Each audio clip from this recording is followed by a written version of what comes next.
మీరు చేసి ఇదేదో రెడ్ బుక్ రాజ్యాంగం నడుస్తూ ఉంది, ఇప్పుడు కేసులు పెడతా ఉన్నారు, నా ఎంట పడతా ఉన్నారు అని చెప్పి మీరు మాట్లాడటం అనేది సమంజసంగా లేదు. కాబట్టి మీ వల్ల ఒక ఆఫీసర్ని మీరు ఇబ్బంది పెడతా ఉన్నారు. మీ వల్ల వీళ్ళనే కాదు, ఏడీ మైన్స్ కానీ అప్పుడున్న ప్రతి ఒక్క ఆఫీసర్ని కూడా మీ స్వార్థం కోసం వీరందరినీ కూడా ఇబ్బంది పెడతా ఉన్నారు. మీరు అంటా ఉన్నారు ఏమనంటే, అయ్యా నా పైన అనవసరంగా కేసులు పెడతా ఉన్నారు. అది మీ పైన ఎవరు అనవసరంగా కేసులు పెట్టలేదు, మీరు డబ్బులు తీసుకున్నారు కాబట్టి మీరు డబ్బులు తీసుకున్నారని చెప్పి ఎవరైతే డబ్బులు ఇచ్చారో ఆ స్టూడెంట్ కస్టమర్ మేము 2 కోట్లు 2.5 కోట్ల దాకా ఇచ్చాము. మేముకి మా దగ్గర బలవంతంగా తీసుకుంది, మా దగ్గర ఏమీ లేకపోయినా కానీ మా మీద ఒక కేసు పెట్టి బనాయించి ఒక ఇన్వెస్టిగేషన్ చేయించి దాని మీద ఒక ఫైన్ లాగా వేయించి మమ్మల్ని భయపెట్టి బెదిరించి మా దగ్గర డబ్బులు లాక్కుంది అని చెప్పి వాళ్ళు స్టూడెంట్ క్వశ్చన్స్ వాళ్ళు కేసు పెట్టారు. వారికి నాకు సంబంధం లేదు. ఆ పెట్టిన కేసుకి జాషువా అనే వ్యక్తి ఇది జరిగింది అని నేరేషన్ క్లియర్గా చెప్పారు. ఆ రోజున్న ఎస్పీ క్లియర్గా చెప్పారు. నా మీద కూడా చాలా ప్రెషర్ పెట్టారు, పొలిటికల్ ప్రెషర్ పెట్టి నన్ను యాక్ట్ చేయమంటే నేను వెళ్ళి యాక్ట్ చేయాల్సి వచ్చింది అని చెప్పి ఆయన కూడా క్లియర్ స్టేట్మెంట్. ఇన్ని స్టేట్మెంట్లు ఉన్న తర్వాత నేను చేయించానని చెప్పడం చాలా విడ్డూరంగా ఉంది.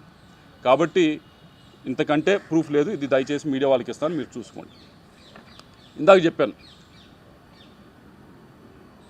ఈ మొత్తం వ్యవహారాన్ని ఏదైతే క్యారెక్టర్ అసాసినేషన్ కానీ టాపిక్ డివర్షన్ కానీ ఇవన్నీ కూడా మీకు ఎవరో బ్రీఫ్ చేస్తూ ఉన్నారు. నేను వారికి చెప్తా ఉన్నా, నేను 2024 జనవరిలో నేను రిజైన్ చేసి బయటకు వచ్చాను. ఆ రోజు నుంచి ఇప్పటిదాకా నేను ఏ ఒక్క వ్యక్తి గురించి కానీ బయట కానీ మీడియా ముఖంగా కానీ పబ్లిక్లో ఎలక్షన్స్ టైంలో కానీ ఎలక్షన్స్ అయిపోయిన తర్వాత కానీ ప్రైవేట్గా కానీ ఎక్కడా కూడా నేను ఏ వ్యక్తి గురించి మాట్లాడింది లేదు, ఏ వ్యక్తి గురించి తప్పుగా ఎవరి దగ్గర మాట్లాడింది లేదు. కానీ ఈరోజు ఎవరైతే మీరు వెనకమాల నుంచి మాట్లాడిస్తూ ఉన్నారో, ఎవరైతే మీకు ఈ టాపిక్ డైవర్షను క్యారెక్టర్ అసాసినేషన్కి ట్రై చేస్తూ ఉన్నారో, నేను వారికి చెప్తా ఉన్నా, ఇప్పటిదాకా నేను రిస్ట్రైన్గానే ఉన్నాను, నేను ఎక్కడ మాట్లాడను. కానీ ఈ రోజు నుంచి నాకు కూడా ప్లాట్ఫామ్స్ ఉంటాయి, నేను మాట్లాడే అవకాశం వస్తుంది, నాకు చాలా అవెన్యూస్ ఉంటాయి. వచ్చిన అవకాశంలో వచ్చిన ప్రతి ప్లాట్ఫామ్ మీద వచ్చిన ప్రతి అవెన్యూలో కూడా నేను మిగతా వాళ్ళలాగా ఏదో బూతులు తిట్టే కార్యక్రమం నా వల్ల కాదు, నాకు చేత కాదు. లేకపోతే మిగతా వాళ్ళలాగా ఈవిడ చెప్పినట్లు నిన్న అబద్ధాలు చెప్పడం అనేది నాకు చేత కాదు. నేను నిజమే చెప్తాను, ఏదైతే ఉందో ఆ ఫ్యాక్ట్స్ మొత్తం నేను బయటికి చెప్తాను. ఈ విషయమే కాదు, చాలా విషయాల గురించి మాట్లాడతాను, పేరులతో సహా తీసుకొని మాట్లాడతాను. ఇది ఎంత దూరం వెళ్తుందో చూసుకున్నాం.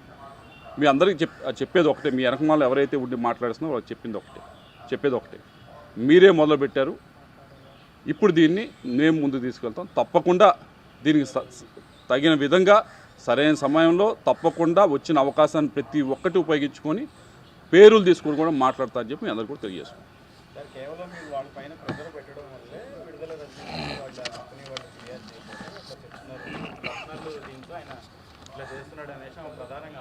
అమ్మ, ఈ కంపెనీ వాళ్ళ గురించి చెప్తూ ఏం చెప్పారంటే, ఒకటి వీళ్ళు తెలుగుదేశం నాయకులు అందుకని వీళ్ళు కేసు పెట్టారు అని చెప్తారు. ఈ కేసు పెట్టింది ఈరోజు కాదు నాయన, దీని గురించి ఎత్తింది, దీని గురించి మాట్లాడింది ఈరోజు కాదు, దీని గురించి మాట్లాడింది అప్పుడే మాట్లాడేది. అండ్ ఎస్పీ జాషువా గారు ఇచ్చిన స్టేట్మెంట్ ఉంది, ఆవిడ ఇచ్చిన స్టేట్మెంట్ కూడా ఉంది, ఇచ్చిన స్టేట్మెంట్ ఉంది. సరే, వీళ్ళు అంటే టీడీపీ నాయకులు అనుకోండి, నేను కొన్ని పేర్లు చెబుతాను. వీళ్ళందరూ వైసీపీ నాయకులే, వీళ్ళందరి దగ్గర డబ్బులు తీసుకున్నారు. పసుమర్రు రైతులు ఉన్నారు, వారు కూడా ఈరోజు వచ్చి మాట్లాడతారు, వాళ్ళ దగ్గర డబ్బులు తీసుకుని ఉన్నారు. ఎందుకు డబ్బులు ఇచ్చారు వారు వెనక్కి? రైతుల దగ్గర ఏదైతే ఇళ్ళకి స్థలాలకి రైతులు ఇచ్చిన ఇళ్ళ స్థలాలకి ఇచ్చిన భూమికి ఏదైతే గవర్నమెంట్ వైపు నుంచి డబ్బులు ఇస్తారో దాంట్లో నువ్వు పర్సంటేజ్ తీసుకున్నావా లేదా? నేను గట్టిగా మాట్లాడిన తర్వాత డబ్బులు వెనక్కి ఇచ్చావా లేదా? అది ఎవరు? అది టీడీపీ నాయకులా? అది ఎవరు? మరి ఎవరి దగ్గర డబ్బులు తీసుకుంది? మరి పోతారం భాష అనే వ్యక్తి ఈయన దగ్గర డబ్బులు తీసుకున్నారు, ఇప్పటిదాకా ఇవ్వలేదు. శంకర్రావు ఎంపీపీగా ఉన్నాడు, ఈయన దగ్గర డబ్బులు తీసుకున్నారు, ఇప్పటిదాకా ఇవ్వలేదు. జెడ్పీటీసీగా ఉన్నాడు ముక్తావాస్ అనే వ్యక్తి, ఈయన దగ్గర డబ్బులు తీసుకున్నారు, ఇవ్వలేదు. గోల్డ్ సీను వైస్ చైర్మన్గా ఉన్నాడు, ఈయన దగ్గర డబ్బులు తీసుకున్నారు. ఇవన్నీ తక్కువ కాదు, 2 కోట్లు 3 కోట్లు ఇవ్వలేదు.